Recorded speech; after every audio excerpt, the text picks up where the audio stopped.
Bismillahirrahmanirrahim. Assalamualaikum warahmatullahi wabarakatuh. Alhamdulillahilladzi bi ni'matihi tatimmus shalihat wa bi fadlihi tatanazzalul khairat wal barakat wa bi taufiqihi tatahaqqaqul maqasid wal ghayat. Allahumma salli wa sallim wa barik ala sayyidina wa maulana Muhammad wa ala alihi wa sahbihi ajma'in, amma ba'd. Hadirin jamaah sekalian yang dimuliakan Allah, kembali kita lanjutkan kajian kita sebagaimana biasa, kitab Ihya Ulumuddin, masih lanjutan pembahasan tentang halal dan haram. Qala al-musannifu rahimahullah wa nafa'ana bi'ulumihi fid dharain amin.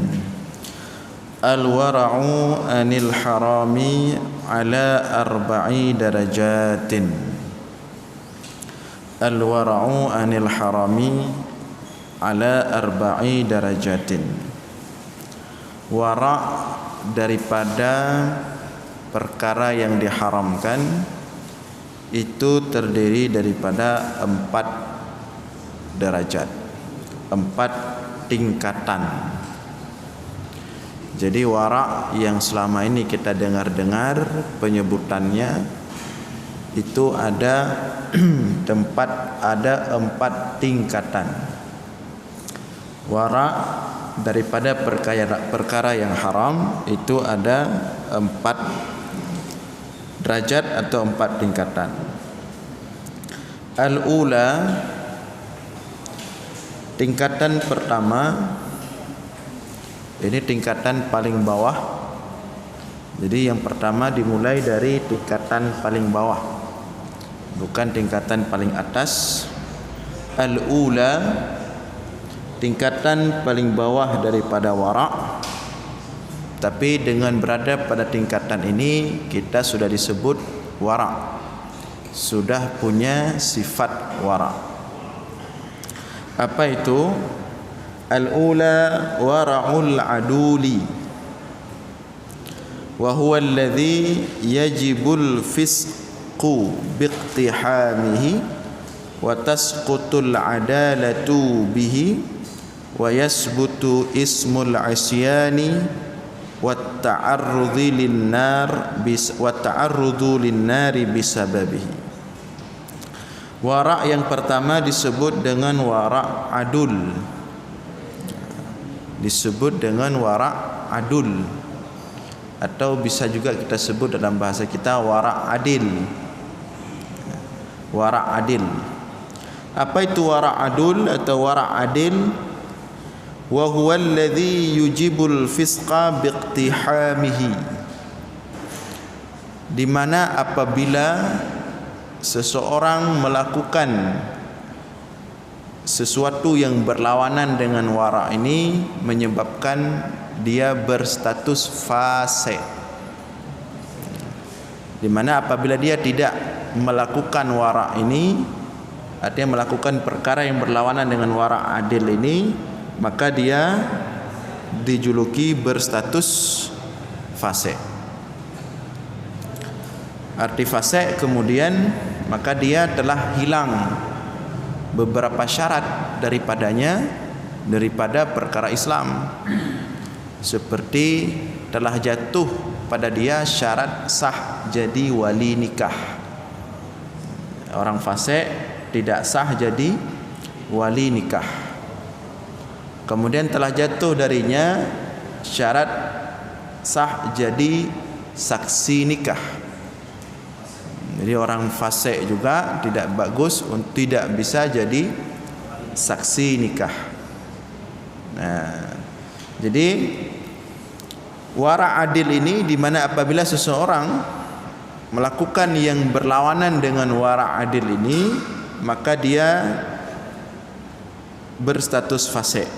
Wa tasqutul adalatu bihi, sehingga status adilnya telah hilang. Jadi dia sudah dijuluki tidak punya sifat adil. Ketika seseorang tidak dijuluki punya sifat adil, maka bermakna dia fasik. Ini adil dalam makna fiqih, bukan adil dalam makna bahasa Indonesia. Kalau adil dalam makna bahasa Indonesia, bagi sama rata, ini lain. Jadi dalam istilah fikih, dalam istilah ilmu hadis, atau dalam istilah ilmu tasawuf, adil itu lawan fasik. Orang meninggalkan solat 5 waktu, maka dia disebut dengan fasik. Artinya tidak ada lagi sifat adil pada dia. Orang melakukan transaksi riba, maka dia fasik, tidak ada lagi sifat adil pada dia. Jadi orang yang suka tinggal solat 5 waktu, dia nggak bisa jadi wali nikah. Bisa bahaya, pernikahan anaknya itu terancam. Orang yang masih transaksi dengan riba, demikian juga fasik, hilang sifat adil pada dia. Orang yang melakukan perbuatan yang diharamkan oleh Allah, seperti minum khamar, na'udzubillah, zina, mencuri, ini perkara-perkara yang apabila dilakukan oleh seseorang menyebabkan orang tersebut fasik. Termasuk juga orang yang buka aurat, baik perempuan maupun laki-laki, maka dia menjadi fasik, dicabut sifat adil dari dia. Seorang perempuan yang suka buka aurat di depan bukan mahramnya, maka dia berstatus fasik. Walaupun di depan rumah lagi siram bunga, nampak rambut tiap sore, orang lewat di depan rumah, lewat lihat auratnya, maka dia fasik. Seorang laki-laki ketika sore santai-santai depan rumah, duduk pakai celana di atas lutut, dia juga suka buka aurat namanya itu, maka hilang sifat adil dari dia, dia menjadi fasik. Jadi atau main bola pakai celana di atas lutut, setengah paha celana, itu haram. Apabila terus dilakukan, maka membuat si pelakunya fasik. Maka orang sudah paham hukum, sudah paham fikihnya, dia kalau main bukan dilarang main bola bagus. Bahkan bisa saja dia dapat pahala sunat kalau niatnya bagus, main bola untuk sehat, untuk segar, sosialnya bagus. Tetapi menjaga batasan-batasan, maka dia akan pakai celana agak panjang sedikit. Jadi agar pahala dapat dan tidak melakukan perkara yang diharamkan oleh Allah. Nah, jadi wara adil ini yang apabila seseorang melakukan perbuatan yang melawan dengan wara adil ini, menyebabkan dia fasik dan hilang sifat adil dari dia. Wa yasbutu ismul isyani, maka tersebutlah dia pelaku maksiat. Pelaku maksiat, wa ta'arrud linnar bisababihi, dan dia terancam masuk neraka dengan sebab melakukan perbuatan tersebut.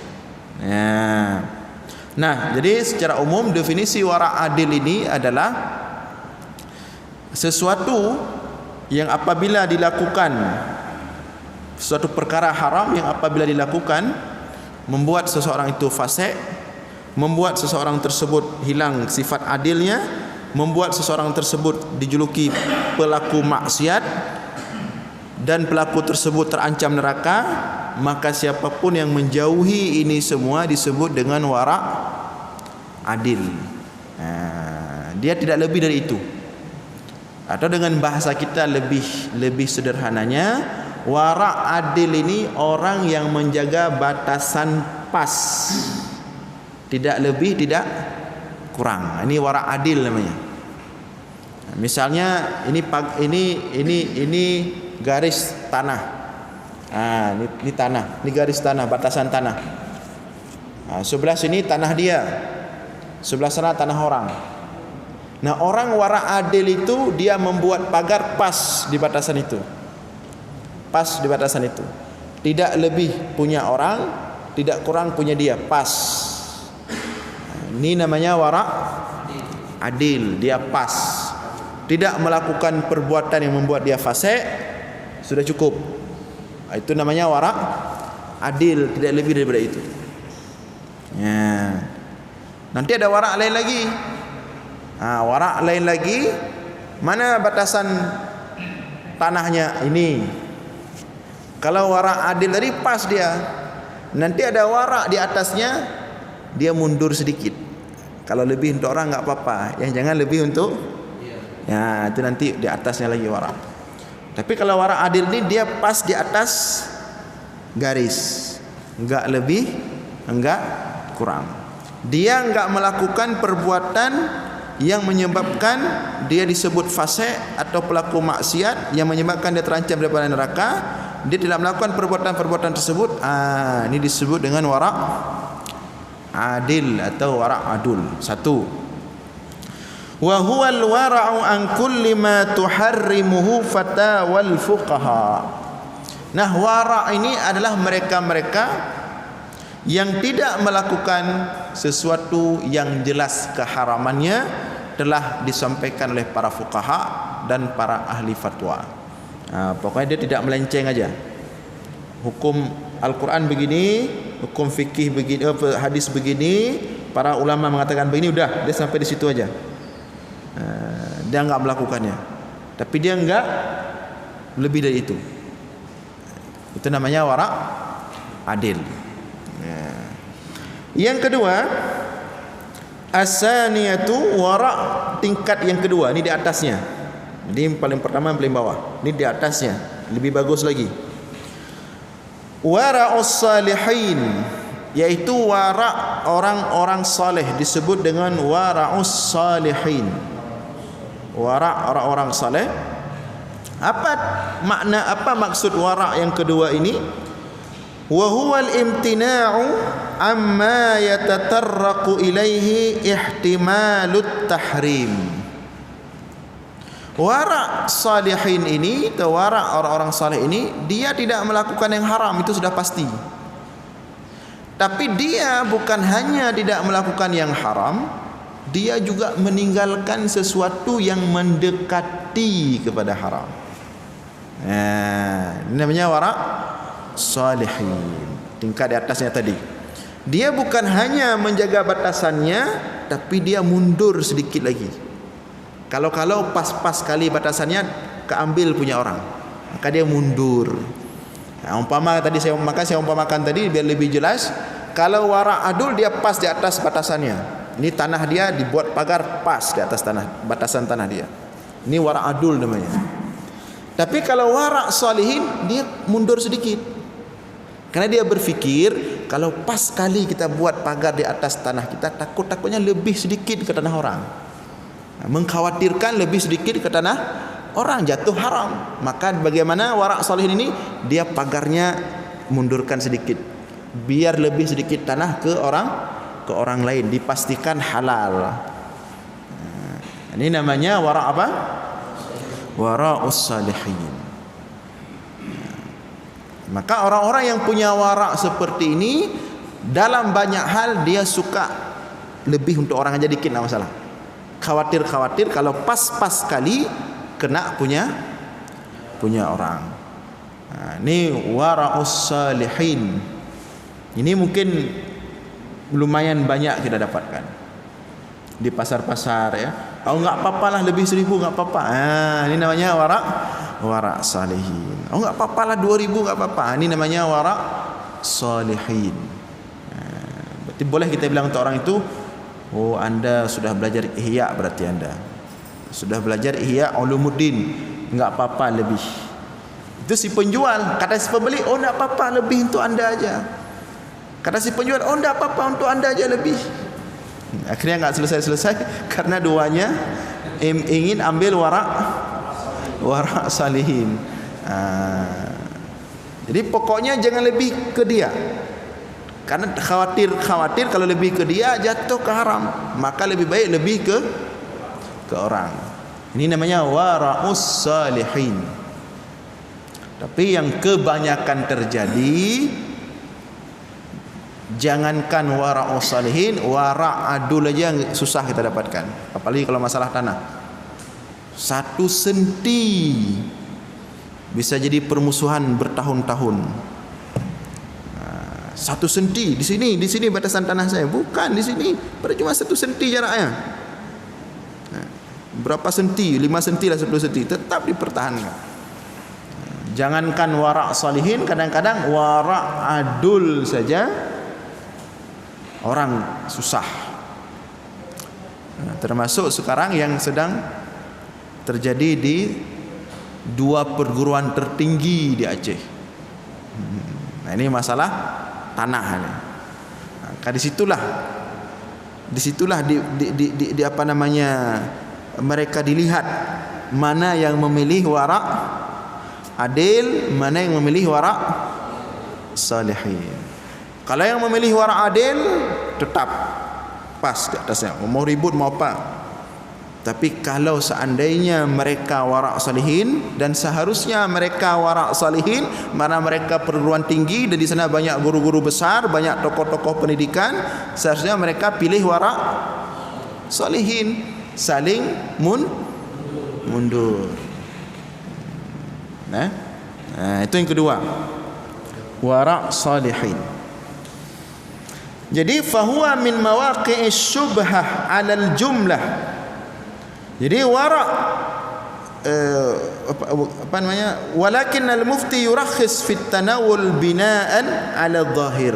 Jadi walaupun ketika diberikan jawaban oleh seorang mufti, seorang faqih, ini boleh, tapi dia kadang-kadang meskipun boleh secara hukum, tapi hatinya enggak kena. Dia lebih baik enggak usah aja walaupun hukumnya boleh. Dia tahu ulama sudah mengatakan ini boleh, enggak haram, ini boleh kok, enggak haram, ini boleh. Tapi dia karena dia wara' salihin, walaupun itu boleh kadang-kadang enggak enak hati, tetap dia enggak melakukannya. Walaupun mufti, faqih, ulama sudah mengatakan itu boleh. Adapun kalau orang adil, memang dia cari pendapat yang membolehkan, itu orang adil namanya. Ini apa hukumnya? Ini hukumnya pasti ada ulama mengatakan boleh. Coba cari mana?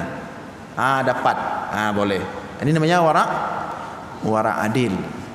Tapi kalau yang wara' salihin, dia tahu ada ulama mengatakan ini boleh, tapi hatinya enggak usah saja. Takut, khawatir, walaupun itu boleh jatuh kepada haram. Karena itu dekat dengan syubhat. Seperti hukum pakai cadar. Apa hukum pakai cadar? Para ulama berbeda pendapat. Sebagian ulama mengatakan cadar itu hukumnya wajib. Wal yadribna bi khumurihinna ala jalabibihinna wa la yubdina zinatahunna illa ma dhahara minha. Hendaklah perempuan itu menutup semua tubuhnya kecuali yang tidak mungkin tidak nampak. Yang tidak mungkin tidak nampak ini para ulama beda pendapat. Ada yang mengatakan yang tidak mungkin tidak nampak perhiasan. Enggak apa-apa nampak perhiasan sedikit, tapi tubuh tutup semua.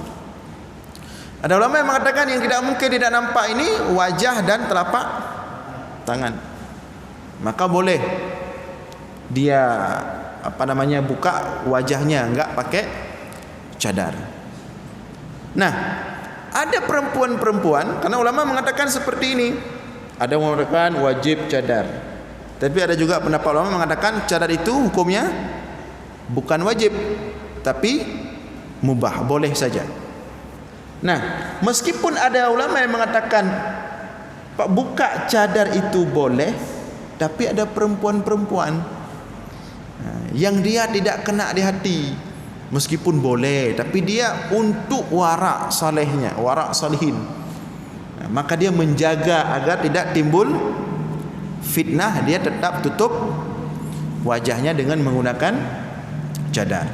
Ini namanya wara'us salihin. Dia pilih tutup. Karena ulama yang mengatakan boleh buka cadar, dia buat syarat. Syarat aman daripada fitnah. Maka pertanyaan sekarang, siapa yang bisa menjamin aman daripada fitnah? Tidak ada yang bisa menjamin aman daripada fitnah. Nah, yang boleh-boleh, yang disuruh buka cadar itu ketika perempuan itu melakukan solat atau dia berihram. Itu memang dia harus buka wajah.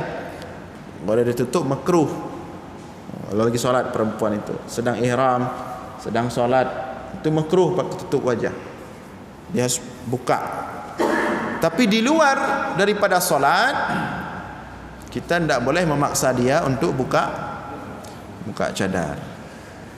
Jadi enggak ada MTQ itu makruh pakai cadar, tidak ada. Yang ada makruh pakai tutup muka itu ketika solat. Dan itu bukan hanya perempuan aja yang makruh tutup muka ketika solat. Laki-laki makruh juga. Hukum dasar pakai masker dalam solat itu hukum dasarnya apa? Makruh. Makruh tanzih namanya. Walaupun enggak makruh berat, makruh tanzih. Itu hukum dasarnya, Adapun karena kita sekarang dalam kondisi pandemi, sedang kondisi COVID-19, maka dalam kondisi tertentu bahkan pakai masker bisa jadi wajib untuk menjaga diri daripada mudarat dan tidak memudaratkan orang lain. La darara wa la dirar. Jadi itu hukum dasarnya, dan hukumnya bisa berubah karena kondisi tertentu. Nah, itu yang kedua. Fal nusammit taharrud an dzalika wara'us salihin wa huwa fid darajati tsaniyah.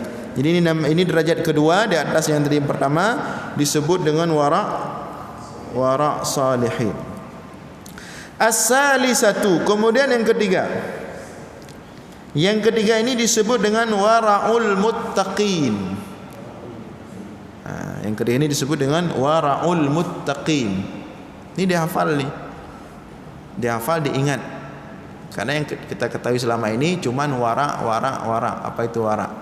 Ternyata wara itu punya tingkatan dan derajat. Biar bisa dipahami tingkatan wara itu. Nah, as-salisatu, tingkatan yang ketiga wara, di atasnya lagi nih. Ini makin ke atas, makin lebih bagus waraknya.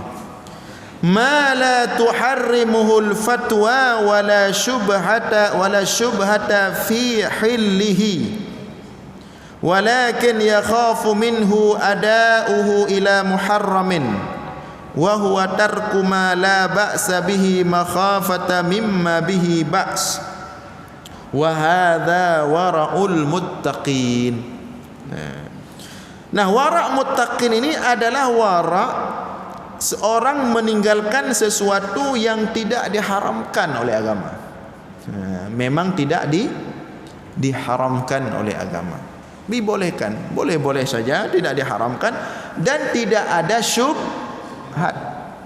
Kalau tadi yang di wara'us salihin ada syubhat sedikit, maka dia tinggalkan. Kalau yang ketiga ini haram tidak dan tidak ada syubhat. Tapi tetap dia tinggalkan. Tetap dia tinggalkan. Tidak haram, juga tidak ada syubhat di dalamnya, tapi dia tinggalkan. Kenapa dia tinggalkan? Walakin yakhafu minhu ada'uhu ila muharramin. Dia tinggalkan meskipun itu boleh-boleh saja dan tidak ada syubhat di situ, dia tinggalkan khawatir meskipun demikian ada potensi dapat merusak dia. Nah, ini namanya wara'ul muttaqin. Seperti apa contohnya? Seperti misalnya ulama atau orang-orang soleh, dia enggak suka duduk di pinggir jalan. Hukum duduk pinggir jalan apa hukumnya? Haram enggak? Enggak haram. Syubhat enggak? Enggak syubhat. Duduk pinggir jalan. Kenapa syubhat duduk pinggir jalan? Haram enggak syubhat? Enggak. Tapi orang-orang yang punya wara', yang punya wara' muttaqin ini tetap dia enggak mau duduk-duduk di pinggir jalan itu. Meskipun tidak haram dan tidak ada syubhat di situ, tapi dengan dia duduk di pinggir jalan itu berpotensi untuk melakukan perbuatan haram.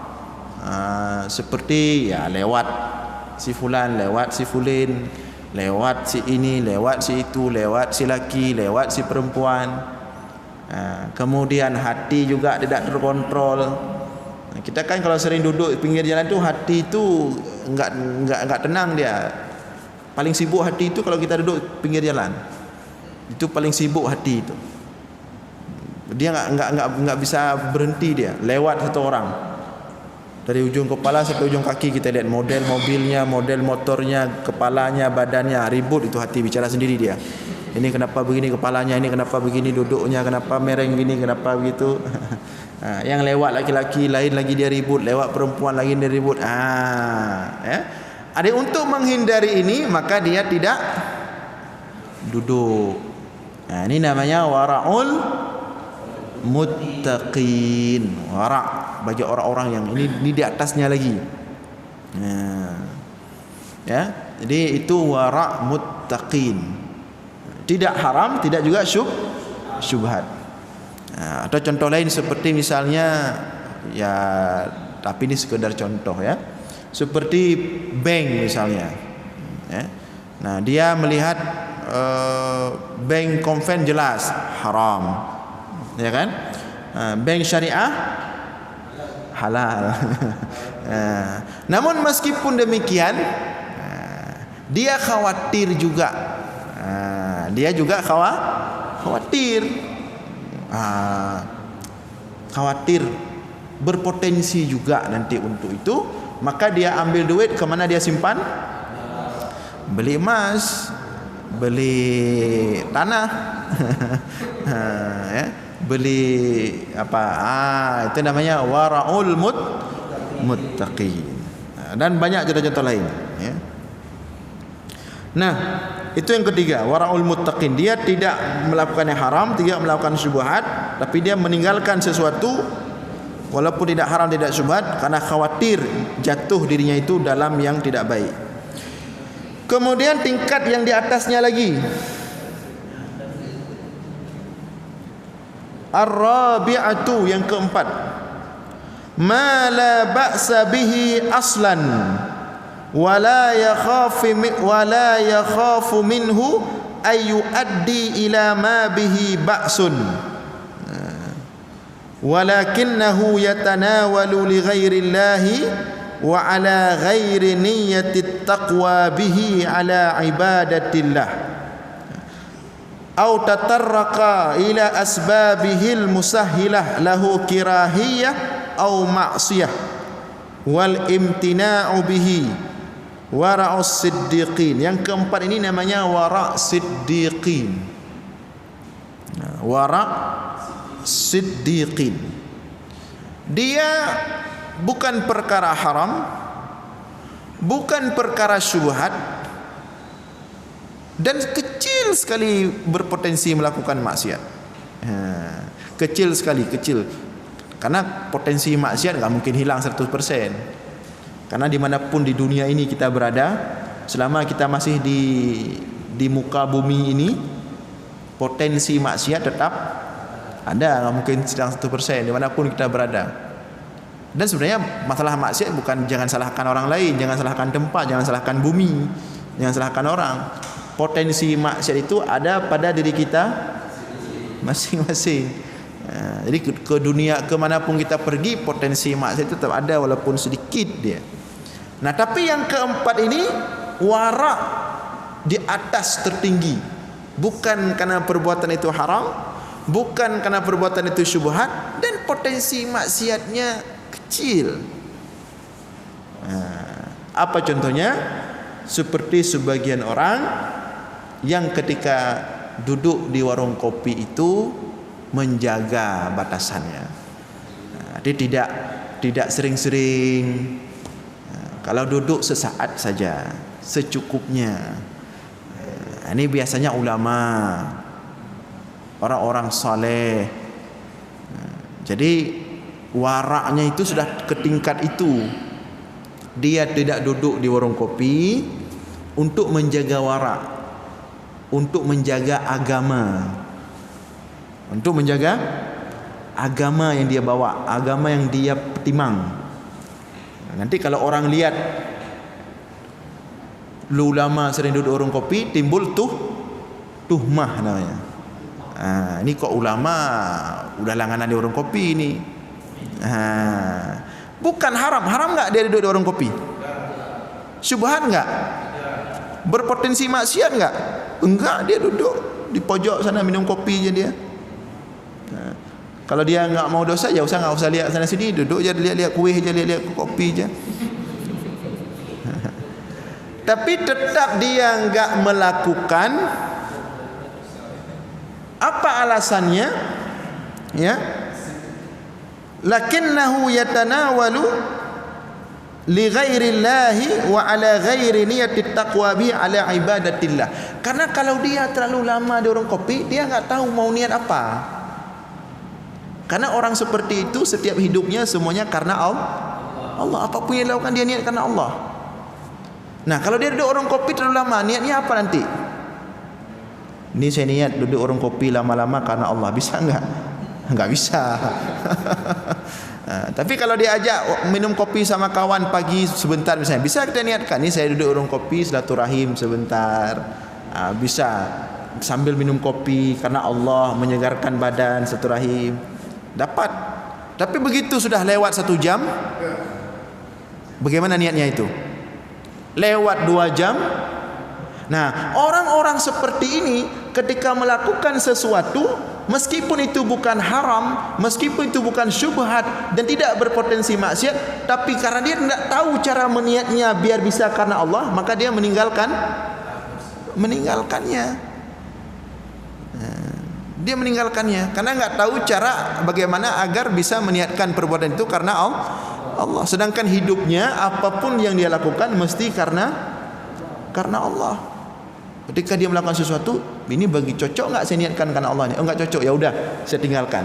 Walaupun itu bukan haram, walaupun bukan syubhat, dan walaupun tidak berpotensi maksiat. Ini tingkatan tertinggi.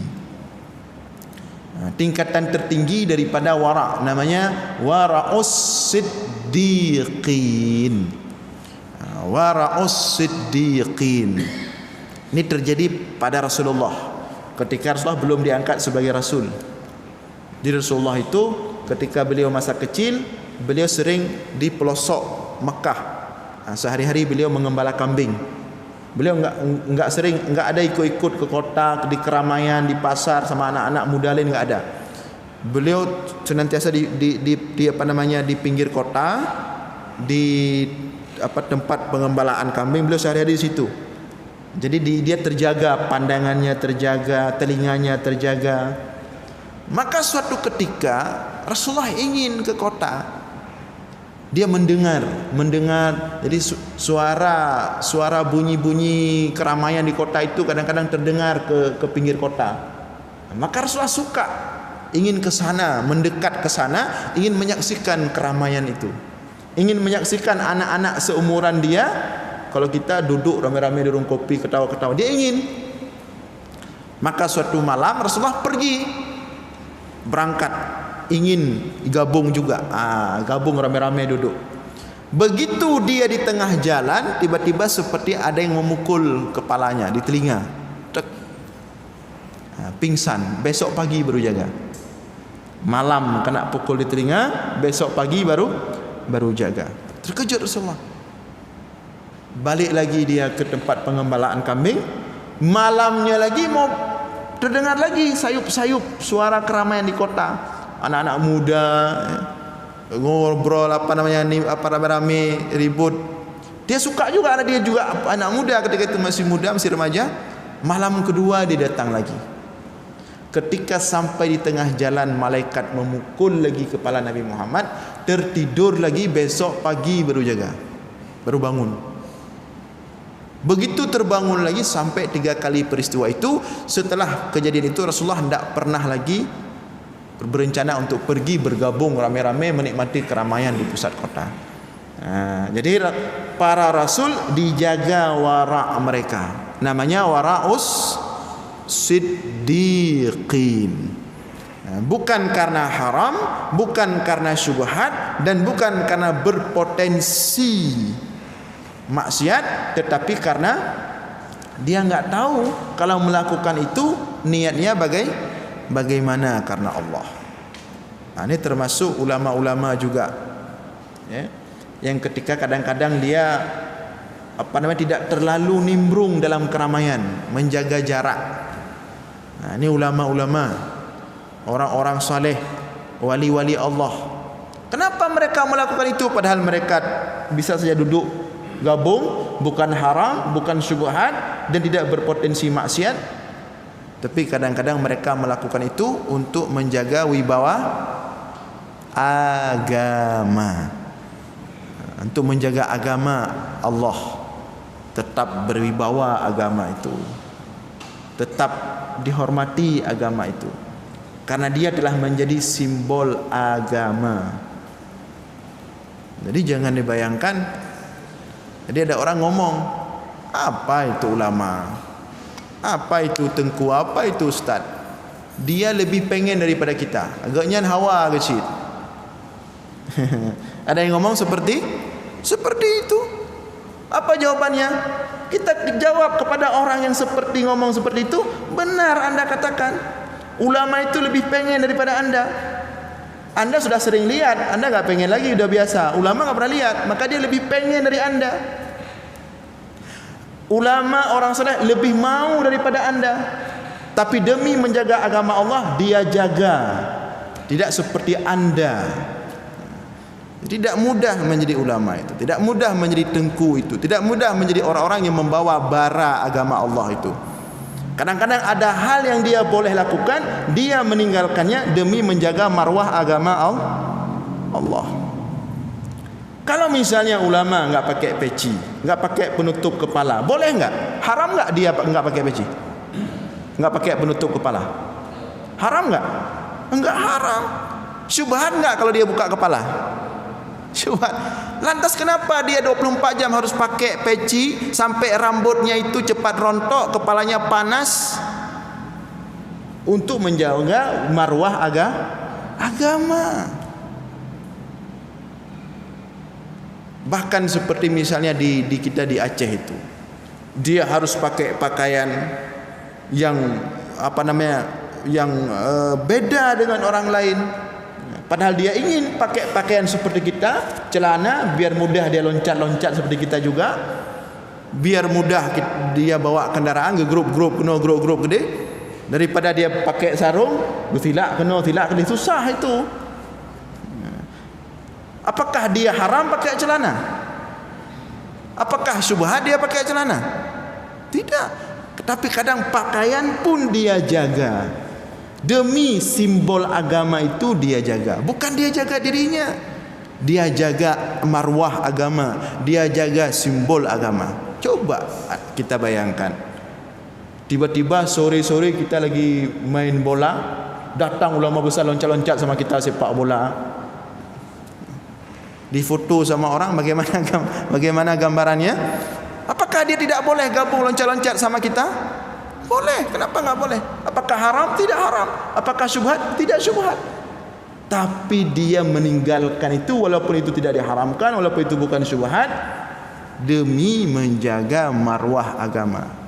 Ini perlu diperhatikan. Jadi kalau ada orang-orang yang ngomong apa itu munafik itu, katanya enggak mau, padahal lebih dia mau. Siapa bilang enggak mau?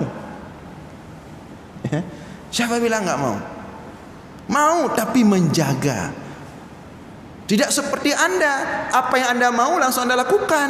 Tapi mereka orang-orang saleh itu, mereka mau, tapi mereka menjaga. Karena lelahnya mereka menjaga, makanya Allah berikan surga kepada mereka atas lelahnya mereka menjaga itu. Maka Allah katakan kepada orang yang masuk surga, wa jazahum bima sabaru jannatan wa harira. Allah berikan surga itu kepada orang-orang yang lelah, yang capek. Capek apa? Capek menjaga diri daripada melakukan yang orang lain suka melakukan. Dia pengen, tapi jaga diri, enggak capek itu. Enak sekali duduk di warung kopi santai-santai, wek-wek aki 20 jam. Hahu-hahu, enak sekali itu. Siapa yang enggak mau? Ya? Mereka mau juga, tapi mereka menjaga. Maka karena mereka capek menjaga ini, padahal mereka mau tapi mereka menjaga, makanya capek. Kalau malaikat capek enggak dia ketika enggak buat maksiat? Coba saya tanya, malaikat enggak buat maksiat, capek enggak dia menjaga diri enggak buat maksiat? Enggak capek malaikat menjaga diri enggak buat maksiat. Kenapa enggak capek? Karena mereka enggak ada nafsu.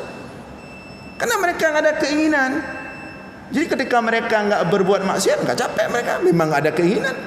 Nah, kenapa ketika seorang orang soleh dikatakan capek meninggalkan maksiat? Karena satu sisi dia punya nafsu, tapi dia melawan. Ini namanya capek, dan capek inilah yang akan diberikan balasan oleh Allah di hari akhirat.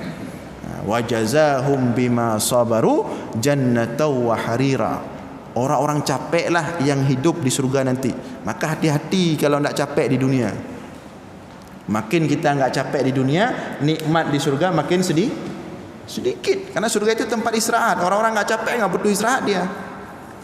Orang-orang yang butuh istirahat adalah orang-orang yang capek. Maka siapa yang paling capek di dunia, dialah yang paling tinggi tingkat surga di akhirat. Nah, hadirin sekalian yang dimuliakan oleh Allah, inilah 4 tingkatan wara'. InsyaAllah kita lanjutkan pertemuan malam Sabtu depan, dan akan kita sebutkan contoh-contoh lebih detail. Aqulu qawli hadza wa astaghfirullah li wa lakum wa sallallahu ala sayyidina Muhammad wa ala alihi wa sahbihi wa baraka wa sallam. Wassalamu alaikum warahmatullahi wabarakatuh.